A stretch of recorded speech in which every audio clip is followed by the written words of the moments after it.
Welcome back to the channel, Mr. Wood Studios. Today we have an exclusive and insightful interview with the Lands Commission of Ghana.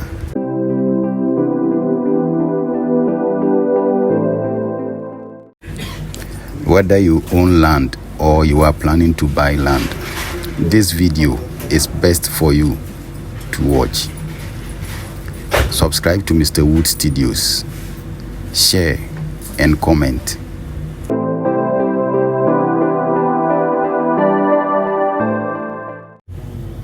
In this episode, we will be diving deep into the key steps you need to take to protect your land and navigate Ghana's land-related challenges. Let's get started. Hello, welcome to Mr. Wood Studios. Today, we have a crucial episode for each and every one. We have a misconception that buying a land in Ghana here is inviting litigation in your family. Is it true or not? But to support this project, I would like you to do something for me. Press the share button, subscribe, like, and comment. Good morning, sir. Good morning. Hope all is well. Yes, sir. And you? All is well. Please, what's your name? My name is Timothy Anyidoho. I work with the Lands Commission. Lands Commission? Yes, I'm the Acting Greater Accra Regional Lands Officer. That's good. Say, what are the mandate of Lands Commission in Ghana? All right, so to find the mandate of Lands Commission, you have to look at the Constitution of Ghana. So Article 258 tells us or creates what we call the Lands Commission and gives it its mandate. So there are a number of them to advise, to manage on behalf of governments, public lands, to advise government on their development plans, to advise the stools, chiefs, skins on how to manage lands properly, to take policy direction from the Minister of Lands and Natural Resources. That means Lands Commission is under Ministry of Land and Natural Resources. Yes, exactly so. What are the rules of each divisions in the Lands Commission? All right, so you look at Act 767, which created the current Lands Commission. The law created 4 divisions, but made room for future creation of more divisions. And since the law was passed in 2008, the 4 divisions have stayed the same. So we have the Public and Vested Land Management Division, which is a division responsible for the management of public land. Then you have the Survey and Mapping Division, which is responsible for the surveying in this country, approval of plans. Then we have the Land Valuation Division, which is responsible for valuing property on behalf of government and administering stamp duty. Stamp duty is the tax for land transactions on behalf of GRA. And we have the Land Registration Division, which is responsible for registration of land primarily. Meaning Lands Commission is not only in charge of land registration, but it have other mandates. Yes, so beyond the registration, as I said, it's only one division of the commission that is responsible for registration. But the other 3 divisions that I've sought do things beyond registration. For instance, we say public land, Public and Vested Land Management Division. They acquire government land, they manage land on behalf of governments, take revenue out of the management into the consolidated fund. Survey and Mapping Division, people survey sites for various reasons. We even do geological survey, which is survey helping with our sea boundaries, land boundaries. We were involved in the boundary dispute with Ivory Coast and other national boundaries. So the mandate is beyond just registration when it comes to the other divisions of the commission. So with this, how can one purchase a land? What are the procedures in which the person who is purchasing land will not fall into any fraudulent activities? So you need to set a background to the types of lands that we have in this country. So we have to understand that they are public land, as I've explained, land that government has acquired, land that government is managing on behalf of various tools of families, which is vested land. That's the category of public land. Then there is other forms of land which can be owned by stools, families, individuals, companies. So the last statistics we had was that about 80% of the land in this country is more with the stools, families, private companies. So government has roughly just about 20% of the land we have in this country. So if you are going to purchase land, you first have to understand, like every other commodity, if I was going to buy a car, what is my first question? Who is the car for? So like land, you want to inquire, who is this land for before you can? And what interest does the person have in the land? When we say interest, I often use, if you go and get somebody who has hired a car, for instance, and he wants to, for 4 days, and he's a good friend of yours, and he gives you the car, what has he given to you? He's giving to you only the 4 days of hire. He's not giving you more than that because he doesn't own the car. So to bring it into the land analogy, people own land, but they also have interest in the land. How many years can they acquire or own or have that land in their name? So the two inquiries you make if you want to buy land is first, this land, does it have what we typically call a site plan? And this site plan I'm showing is just a drawing showing where that particular parcel is on the face of the earth, particularly in Ghana. Once you have the site plan, then you are approaching Lands Commission for a search. And what is the search? It's just to inquire from public records what the ownership status of the land is. But I need to give you a caveat that Lands Commission's records is largely dependent on what people have brought to us to register. So even though the law has encouraged compulsory registration, we have quite a low percentage of registration in this country. So the records that Lands Commission will give to you is good enough to the extent that somebody has registered an interest there. You then have to also go onto the land yourself. Of course, you've seen the land, you want to buy it. You want to go onto the land and be sure that there are no evidences of previous ownership. For instance, you find out that a stool says they are selling it, but you find out that there are some foundation trenches, there are some walls. You want to be sure that these are not lands that they have earlier on assigned to somebody. Sometimes there are explanations for it. People start a transaction, it doesn't go through, they abandon it. But please, that's where you have to be cautious before you make further steps. Once you are satisfied, one, that the search results supports the person's ownership. If it doesn't support it, the person has a trace of his ownership that he can convince you by. Then you proceed to the other processes, which are what we all popularly call an indenture, which is just a contract between the parties. Before then, obviously, you would have agreed on a price. So this is a contract. It has evolved over the years from this long to some binded documents like this. But the bottom line is that it just talks about a contract between you and the person, and it will explain what the person is giving to you. And then you go ahead and then go to the court for an oath of proof, come to the Lands Commission for stamp duty, then you submit it for registration. With the search, is it only Lands Commission office can I check, or you have other method in which I can use to search the land? So for ownership of land, Lands Commission has a monopoly for registration. What the lawyers will tell you is that when it comes to due diligence, they may go further. For instance, if you say it is a company, they want to check from Registrar Generals, who is the director of the company. Maybe you say it is this family. You want to be sure whether the person is the right family head. If it's this stool, you want to cross-check whether the stool is gazetted, whether the stool occupant is gazetted. So there are other inquiries you may want to make, but that will be if you want to check the personalities of the people selling. But if it comes to the recording of land transactions in this country, Act 1036, which is now the governing law for land administration in this country, has encouraged the schools and the families to have what we call customary land secretariats.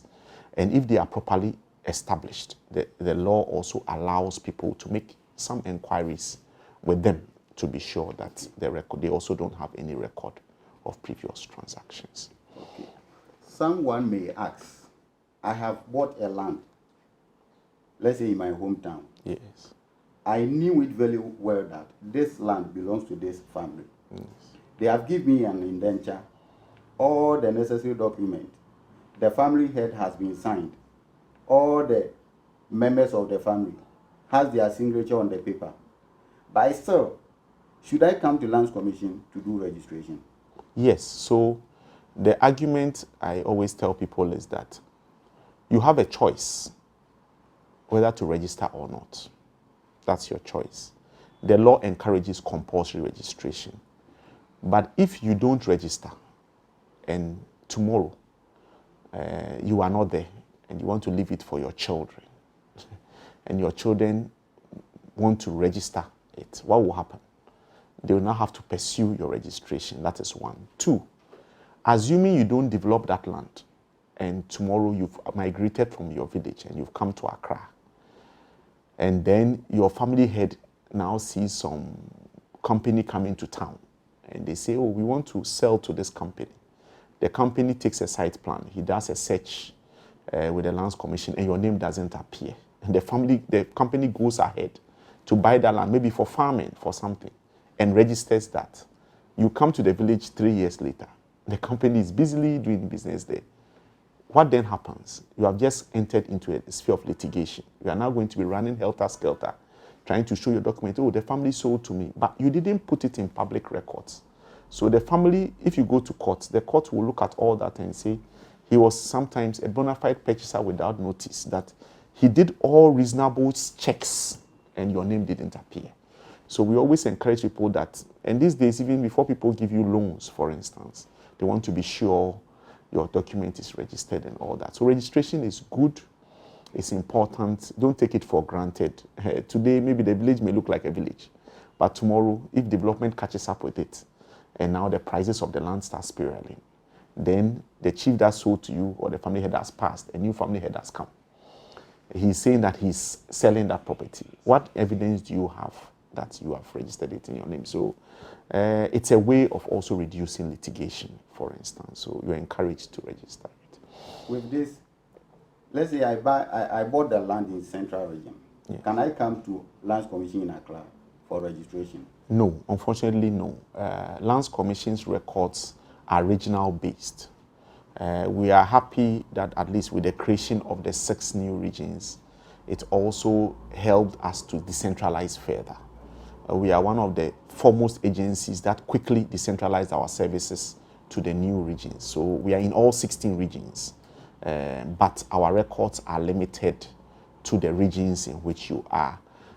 In future, I'm sure we'll look at having a centralized system of record keeping where if you are even in Central Region and your documents in Accra, at least you can lodge it. But now we don't. We normally had land title. Yes. Can you explain it to us? And how does Lands Commission issue those titles? Okay. So there are 2 forms of registration in this country.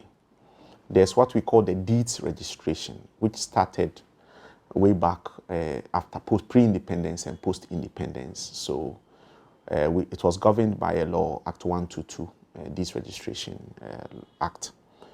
Then around 1986, under the Economic Recovery Program, it became globally known that, look, when you register people's deeds, so in the deeds registration system, you bring your indenture, what we popularly call your indenture.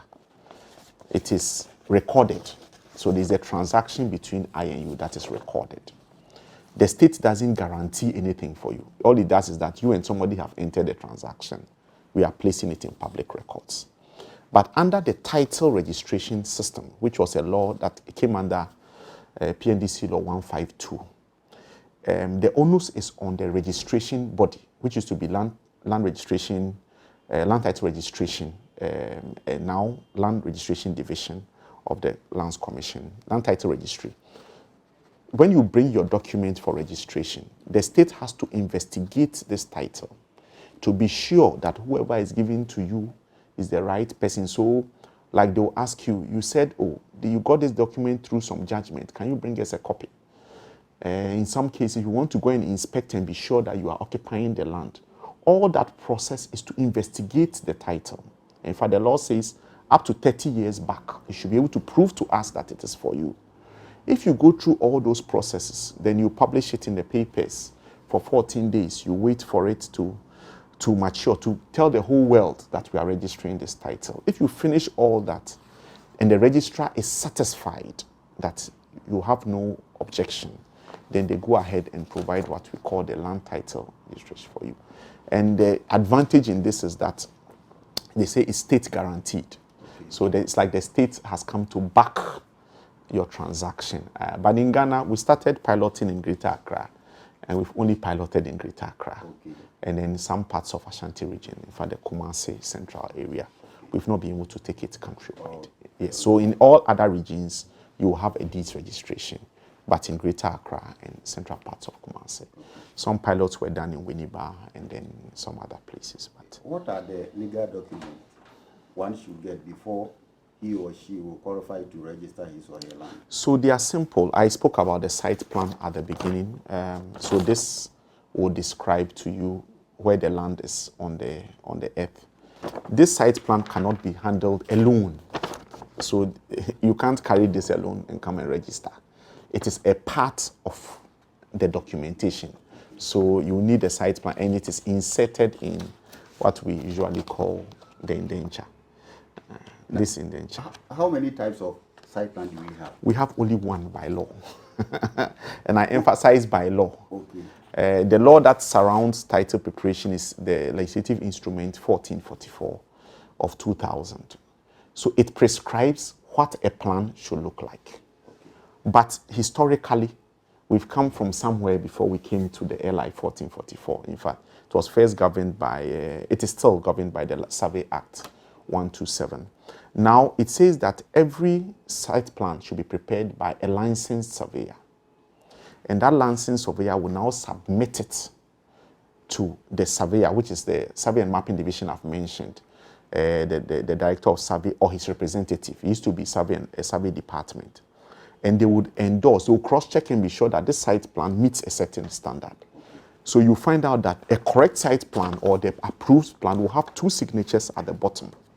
The licensed surveyor's signature, and then the director of survey's representative. So if you are in Kumasi, it may be the regional surveyor there.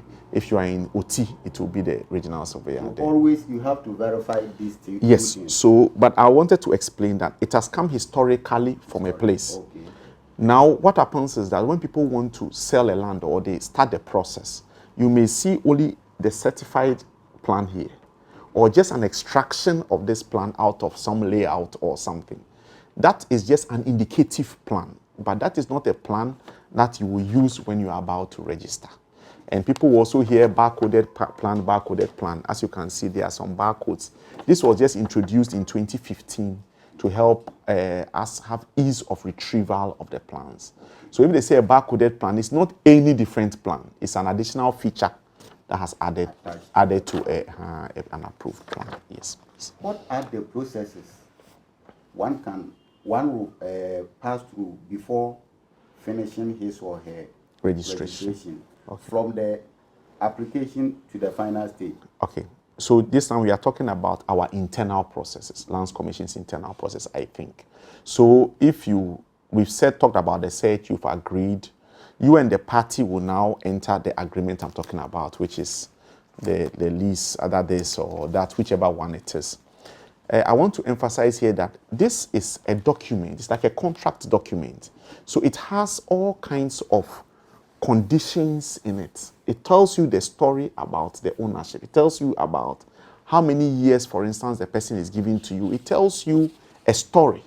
Most people don't read this at all. They are just content with looking at where the signatures are. But I want to advise everybody that this is a contract you are entering, just like you enter a contract to buy a car or to buy anything else. So when you get this, the person who is selling to you will sign. you also will sign with your witnesses. When you finish signing, then you go to the high courts. Usually, you go to the courts. Usually, is the high courts where they do what they call the oath of proof. So you find a page that talks about an oath. So that oath will be done. By law, this oath even should have been done when both of you are signing. So it's like the oath, the commission of oath is guaranteeing and saying that he's seen both of you execute the document. But in practice, that is not the case. They finish signing before they take it to him. Once you finish that, then you are coming to Lands Commission to submit for stamp duty. So stamp duty, as I said, it's for GRA, Ghana Revenue Authority, but administered by the Lands Commission on behalf of GRA. So you find that typically there will be some stamps on the document, which is showing that the document has been stamped. This is very important. Even if you don't go ahead to register your document, the stamp duty is very important because the courts will not pick your document if it is not stamped. So I always encourage people that at least make sure that even if you've not done anything, your stamp duty you have done. And when you do the stamp duty, it doesn't mean that you've done registration. It just means that you've paid for the duty over the transaction. Then after that, depending on which region you are, I've explained. If you're in Greater Accra and the inner parts of Kumasi, you submit for title registration. If you are in all the other regions, it will be deeds registration. So you take 3 copies or 4 copies of this. If you're in other regions, if you are in Greater Accra, we'll take 1 copy for, in some cases 2, for title registration process. Internally, Lands Commission, all we are doing is checking to be sure that the person who gave it to you is the person who we know. Okay. So if you've not done a search at the beginning, this is where the problem starts. Because you think that, oh, they've signed a document for me, everything is fine. I've gone to court, I've come down stamp duty. Why do I submit it and then Lands Commission says they won't register? But because you've not done a search at all, you are working on an assumption that the person who sold to you has the right capacity to sell. But it may end up that is he doesn't have the capacity to sell, we may reject it. With this process, how many working days is supposed to take before finishing all these steps? Okay, so this question is a very interesting question. Before the passage of Act 1036, there was no law that regulated the time period.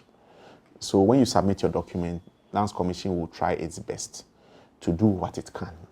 But when we were looking at this law, based on the concerns that have been raised, the law has it that within 90 days, and 90 days is interpreted as 90 working days, Lands Commission should be able to inform you whether your instrument is registrable or not. It doesn't mean that it would have completed the process. You have to Inform you that it is registrable or not. But if you've dealt with Lands Commission, in some regions or in some cases, you may get it far earlier even than the 90 days. Statistics-wise, sometimes we say we've done 8 months, but 8 months for the pressure regions. There are some regions where you can submit it and within a short period, maybe say a month or 2, you may get it. Is there any influences that can influence the timing process? Oh, I always say that anything that people have a monopoly over, work, people may attempt. You'll be my friend. The next time you may come by and say, oh, I have a document. Can you help me look at it? But we don't encourage that. We encourage people to submit their documents. And influences, the work is not done by just one person. So if somebody keeps telling you, oh, if I see this person, your document that is not correct will suddenly be able to go through. It's not the case. It goes through processes. It goes through our lawyers. It goes through our technical staff. It goes through our valuers. So there's a process it goes through. The most important thing is making sure that your document meets the standard of registration and the commission. We cannot ignore, for instance, if it's title registration, you have to publish in the newspapers. Nobody can skip that.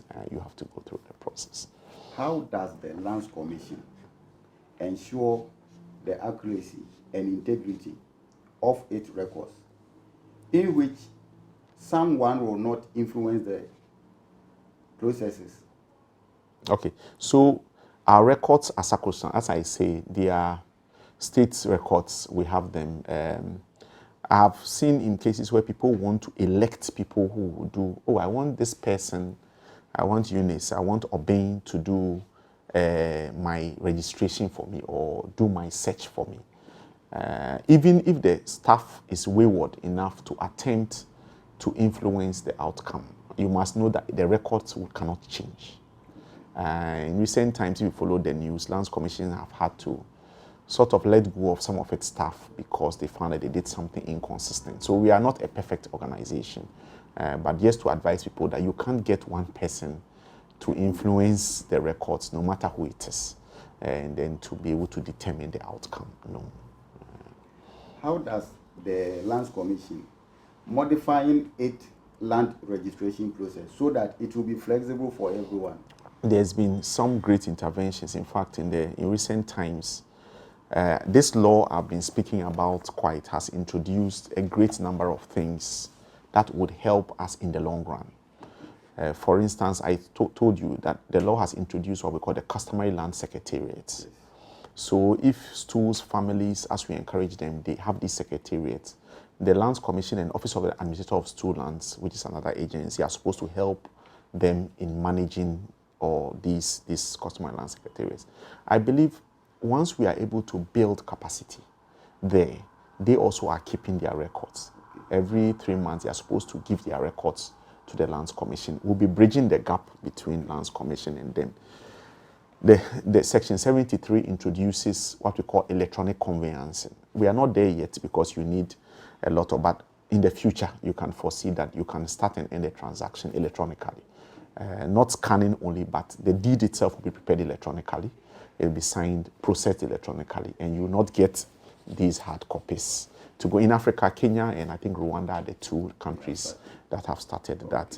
And there are many, many introductions, even for Lands Commission services, like the searches we are speaking about, Accra and the 6 regions. Now with online services.lc.gov.gh, you can apply for your searches, in fact, online. In your own comfortable in your own comfortable home, and then you can that's good. So how can I locate various offices of Lands Commission in each region? Where and how can I locate them? Lands Commission's offices are all in the capital cities, actually. All. If you go to Western North, is in the capital. If you go to Eastern region, you find us in Koforidua. Come to Greater Accra. This is our office near Elwak. You go to Western, you find our offices in Takoradi, second Takoradi. So our offices are in every regional capital, typically, yes. Okay. That's good. Yeah. So with this, how does the Lands Commission collaborate with other state agencies and local authorities to handle land disputes? Land disputes, if you look at Act 1036, the greatest introduction it has done is Section 98 and many 115, where it's now introduced ADR, Alternative Dispute Resolution, as a basis for settling disputes first before you go to court. It has not ousted the courts altogether. So, for instance, when it comes to land residing in a particular district or area, if Lands Commission needs information from the planning authority, for instance, if it hears that there are disturbances in certain places, the local, call it MUSEC, DISEC, we collaborate with them in terms of resolving issues where there's government land and people want to encroach. It is collaborating with the police where we can. With the judiciary, we are available to give expert witness. So whichever way it is, Lands Commission collaborates with many state agencies, both at the local level and at the national level. In various parts of Ghana, especially our local communities, yes, some land were acquired year back, let's say in 70s, 80s, and those days, people were not more alike to know Land Commission properly. So they didn't register the land, but they have built their houses and other structures there. Is it necessary for them to come and register those lands? Oh yes, so we said two things. Once they've acquired the land, they are built, isn't it? Yes. They are occupying it. It's important that, as I explained earlier on, they should, once the light comes, they should just go ahead and then register it, get the right documentation. The challenge sometimes is that the person who sold to you may not be living, yes, today. But as we say, families, tools, they are in perpetual succession, meaning that somebody goes, somebody comes. Today I'm a public servant in this chair. If I'm not here and you come to meet another public servant, it's the same lands commission you are dealing with. So that is how schools, families, individuals should look at it. If my father enters a contract that binds him, I can't say that after he passes, I can just jump and go and sit on that same land again. I must respect that contract. So. Some people acquire land for farming purpose. Is it also necessary to register? Oh yes, any form of land ownership is important to register. Whether it's for farming, whether it's for agro business, whether it's for residential, whether it's for commercial. It's important because, as I've indicated, vast farming in particular, people acquire large tracts of land. When the town begins to grow to meet those lands, it becomes a very big place of dispute. So if you've not registered it, you create more confusion as it comes. What we used to call as rural Accra is no more rural Accra anymore. Bush now, when you are driving, Kumasi has expanded all the way to Fimesua, places where we used to call far back, but now they are all in one. So I always say that the future, the countries is expanding all the time. So the earlier the better. The earlier you better. Yes. With this, let's say I have registered my land with Lands Commission. I have all the necessary documents, but I haven't built any structure on it, or I haven't fenced. That one, someone can come back and register that land because I haven't developed. No. So development and registration don't have the same relationship. So we can, if you register your land here, in respect of whether you have developed it or not, our records stay the same. We don't, your registration doesn't vanish by reason of the fact that you have not developed your land. So far as you have registered, that you have protected the land. So documentation-wise, yes. But I want to have a caution. I was saying that everybody should read the document that they have. So there are some clauses, what we call covenants in every lease. It tells you what to do, rent to pay if it's a lease, how many years to develop. It tells you many things. When somebody gives you a document, he may tell you certain contracts, covenants you must obey. Make sure that you read in the indenture. So I'll set an example with the indenture that is before me. Not to assign, sublet, or pass or possession of the land or any part thereof without the prior consent in writing of the lessee. So that means if you want to sell to Mr. A or Mr. B, or I have it, I want to sell to Mr. Wood, what do? I need to look for the consent of the person who sold to me. If you breach those covenants, he can come back to you, put you on notice. If you continue to breach it, then if you look at section 57 to 60, of this law, he can go through the processes of what we call re-entry, where he will take it back, to say it plainly, bluntly. Upon all your... That is if, yes, your registration is fine, but if he's able to go through the court processes to re-enter the land, the court will back him to do so because it's a contract between you and somebody. So if you buy land, I always say you've not bought it forever without any responsibility.